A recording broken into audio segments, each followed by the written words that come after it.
Halo. Itu ke sama Bangkit masih beli Lupa bawa. Kita melupakan yang paling penting, yaitu map. Gak Ya, mungkin map. kan kita ngasih suratnya tuh nggak ada mapnya. kayak nih. Pak. Gak mungkin. Bikin video juga. Jadi ikutin keseruan kita di SMA 10 ini. Dadah. Oke, bye-bye. Soldier boy, I been it. Why me crack it? Why me roll? Why me crack that soldier boy? That Superman that all. Now why me crack that soldier? Now why me crack that soldier? Now why me crack that soldier? Now why me crack that soldier? Now why soldier boy, I been it.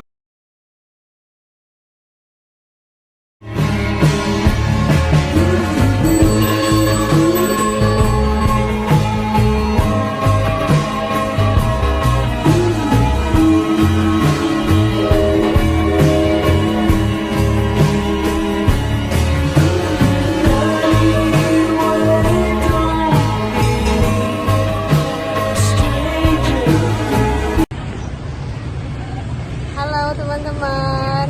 Hari ini kita akan melakukan observasi atau penelitian. Taman kita hari ini apa? Ngapain presentasi? Belum presentasi, tapi kita akan mewawancarai guru dan salah satu siswa yang ada di SMAN 10 Yogyakarta. Oke, let's go. Ayo.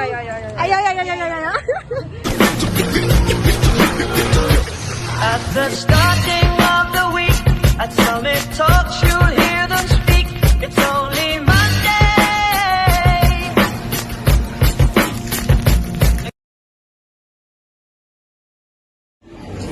Oke Pak, sebelumnya perkenalkan nama saya Kaisal Sadi Rasana.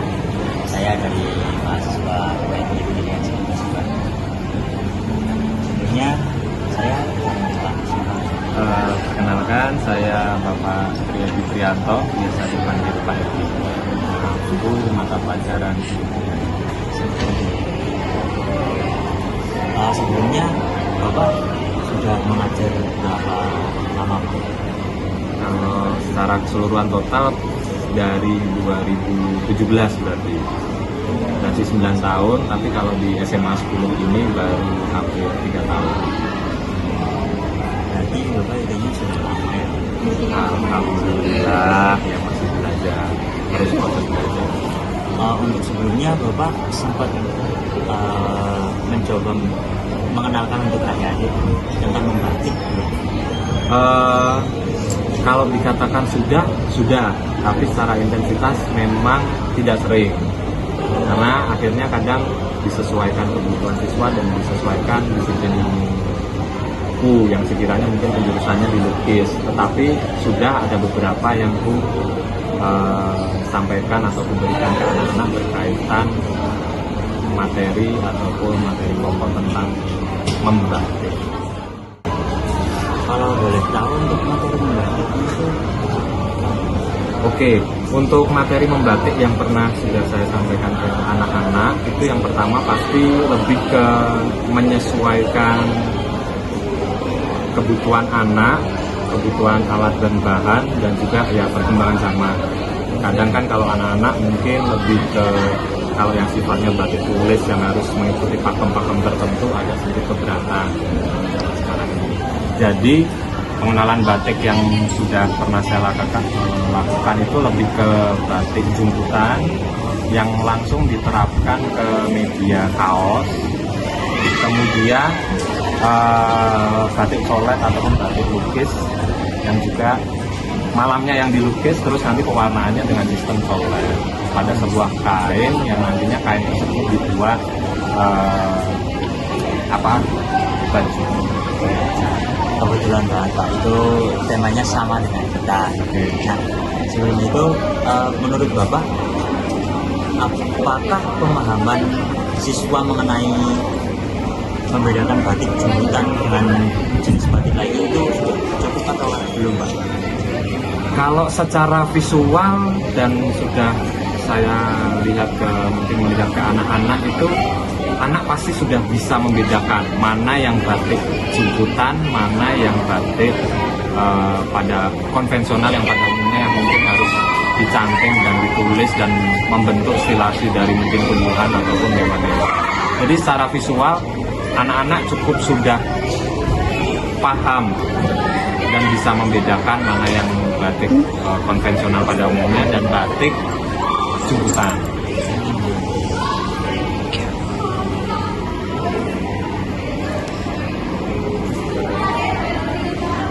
Selanjutnya, bagaimana frekuensi dan konteks penggunaan batik jemputan oleh siswa, misalnya dalam kegiatan ekskul, Pak, praktek seni budaya atau seragam batik pada hari ini?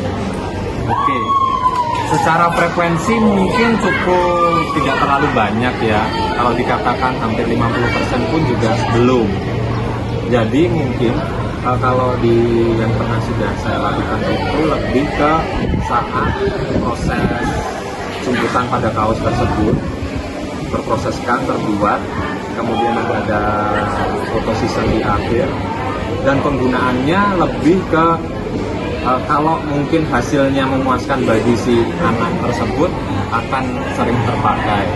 Tetapi kalau hariannya terpakai itu secara intensitas dan konsistensi dipakainya cukup jarang. Jadi harapannya kalau dari diriku juga pengennya bisa menjadi seni terapan yang memiliki nilai fungsi atau guna dipakai terus menerus. Itu Pak, apa namanya, kesulitan Pak dalam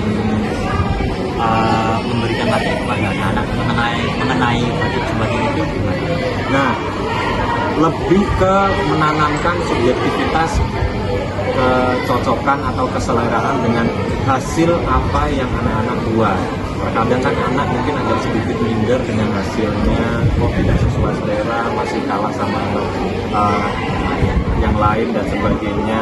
Jadi di awal kadang lebih saya tekankan bagaimana akhirnya apresiasi terhadap khususnya hasil karya diri sendiri, biar mereka itu berani dan percaya diri akan hasilnya, dan akhirnya karya tersebut mereka tidak terkena judgement bahwasanya karya tersebut itu jelek dan bisa terpakai dan akhirnya mungkin bisa melestarikan, bisa Ya, biar mereka pede gitu ya Pak. ya memang kesulitannya di situ di awal. Kalau yang sesuai selera dan dia suka pasti akan sering dipakai, entah mungkin waktu event atau mungkin waktu ada keseharian di sekolah. Nah, tetapi memang secara presentasi dalam satu kelas lah, dalam itu kelas kecil dulu aja itu mungkin tidak sampai 50% yang akan terpakai terus, karena yaitu tadi ada kecenderungan beberapa anak yang gampang bosan atau terkena judgement yang mungkin karyanya jelek, dan padahal itu sudah ya hasil maksimal mereka untuk bagaimana mengapresiasi karya mereka. Baik Pak, untuk selanjutnya, apakah ada perbedaan kebiasaan siswa atau minat antara siswa antara kelas 10, 11, dan 12 dalam mengikuti proses pembuatan maupun penggunaan batik jemputan berdasarkan observasi itu Pak? Oke, dari perbedaan itu pasti ada. Biasanya aku memulai dari yang kelas 12 itu, biasanya cukup sudah, karena memang dari awal saya lebih tidak ingin terlalu memberikan proyek yang terlalu berat, khususnya di kelas 12. Tetapi kalau untuk ujian praktek, mungkin ada beberapa anak yang membuat batik jemputan itu ada. Karena mungkin yang kelas 12 kan terkadang fokus ya TPK atau mungkin mempersiapkan mata pelajaran lain. Dari segi ketertarikan minat pasti di momen kelas 11 itu yang paling tinggi. Karena dia merasa dia udah 1 tahun di situ dan waktunya mungkin semangat-semangatnya di sekolah, dan aku pun lebih memaksimalkan bagaimana di momen kelas 11 ini banyak karya dan banyak proyek. Ya, kalau di kelas 11 itu masih belum terlalu terbebani. Betul sekali. Jadi memang secara frekuensi memang urutannya yang paling tinggi adalah kelas 11, terus kelas 10 baru walaupun tidak terlalu berat banget, terus yang ketiga baru yang kelas 12. Baik Pak, ini untuk pertanyaan terakhir Pak. Menurut pengamatan Bapak, Bagaimana pengaruh kebiasaan bermedia sosial dan tren mode masa kini terhadap minat serta kebiasaan siswa SMA Negeri 10 Yogyakarta terhadap batik Jumatan? Akhirnya sebenarnya sangat berpengaruh kalau bicaranya media sosial, ya, karena terkadang anak dengan hal-hal yang berbau viral atau yang sedang sebenarnya mereka mengikuti tren seperti itu. Mungkin akan lebih baiknya entah mungkin dari segi konten kreator atau mungkin arahan dari guru untuk minimal melihat suatu karya-karya yang khususnya kita terfokuskan ke batik atau ke jumputan ini lebih diseringkan itu. Karena kalau katakanlah kita bicara algoritma, kalau kita sekali dua kali melihat itu, biasanya nanti akan ya anak-anak akan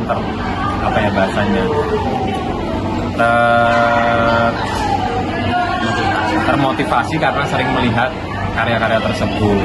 Ataupun mungkin dari segi teman-teman konten kreator itu lebih banyak hal-hal menarik untuk mengangkat motif jumputan ataupun batik tersebut.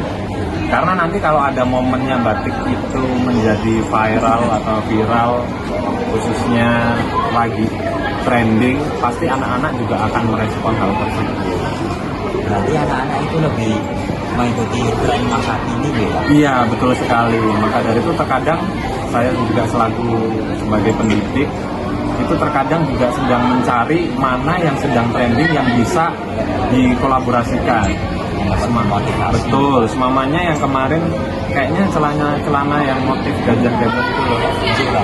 Nah itu kan juga cukup baru-baru ini di anak-anak kalangan muda zaman sekarang. Bisa jadi hal tersebut bisa dilakukan. Oh, berarti jumputan itu tidak hanya kain aja, tidak hanya kaos saja, bisa jadi juga celana yang menarik untuk bisa diekspos lagi, tote bag juga. Baik Pak, mungkin segitu aja Pak dari saya. Terima kasih Pak. Oke, sama-sama. Terima kasih. Terima kasih Pak.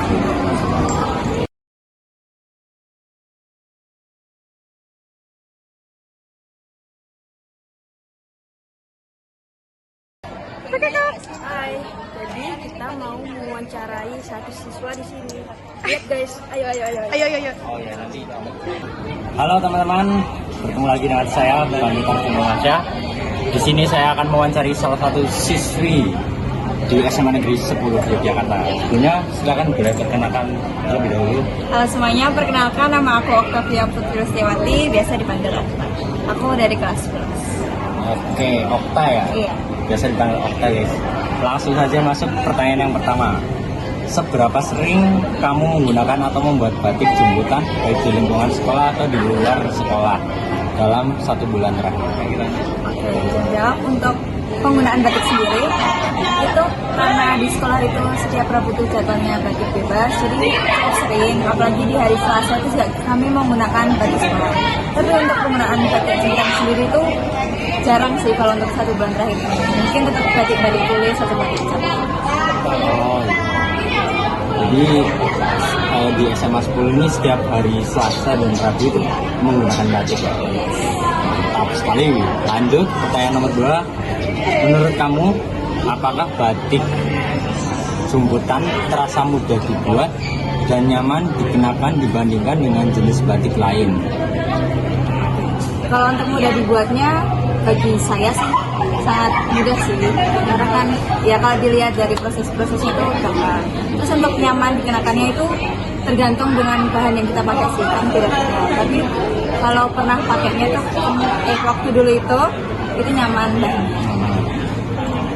Boleh dijelasin nyaman itu dalam artian di tubuh enggak sumuk atau gatel, gimana? ya, nggak sumuk, nggak bikin gatel. Kan ada bahan yang kasar jadi bikin gatel. Aman sih, halus. Jadi tergantung bahan ya? Iya, tergantung. Oke, lanjut pertanyaan ketiga. Dari mana kamu pertama kali belajar atau mengenal teknik batik jumputan? Kalau pertama kali itu dari keluarga taunya. Ibu tuh sering ada kayak PKK gitu di kampung, terus kayak ada kegiatan setiap bulannya, terus ada kegiatan untuk membuat jumputan. Oh, berarti dari lingkungan, keluarga dan lingkungan ya? Oke, lanjut. Nomor 4. apa yang paling membuat kamu tertarik atau malah tidak tertarik untuk membiasakan diri membuat dan memakai batik jemputan? Kalau aku pribadi sih tertarik banget, karena kebetulan aku anaknya suka senang. Dan apalagi batik kan itu pasti budaya kita, jadi kayak mau bagaimanapun kita harus bisa melestarikannya. Karena kan banyak globalisasi kan sekarang, jadi kayak banyak budaya-budaya masuk, jadi harus bisa Oke, masuk pertanyaan terakhir nih. Menurut kamu, apakah sekolah dalam artian guru dan teman mendukung kebiasaan melestarikan batik jemputan? Mungkin kalau batik jemputan sendiri belum terlalu dikenalkan di sekolah ini. Dan kalau tadi balik lagi, karena kan setiap minggu di hari Selasa dan Rabu kami menggunakan batik bebas dan batik sekolah. Dan kalau untuk secara batik umum itu diperkenalkan atau diminta lah. Tapi kalau untuk terutama batik jemputan sendiri. Jadi untuk kebanyakan lingkungan itu banyak dari batik tulis dan cap. Iya. Oh ya, kalau buat batik jemputan itu masih jarang. Iya masih jarang. Beberapa ada juga yang pakai teman-teman yang cuman nggak sebanyak itu. Oke, mungkin itu saja ya teman-teman. Terima kasih atas waktunya kita. Terima kasih. Dadah.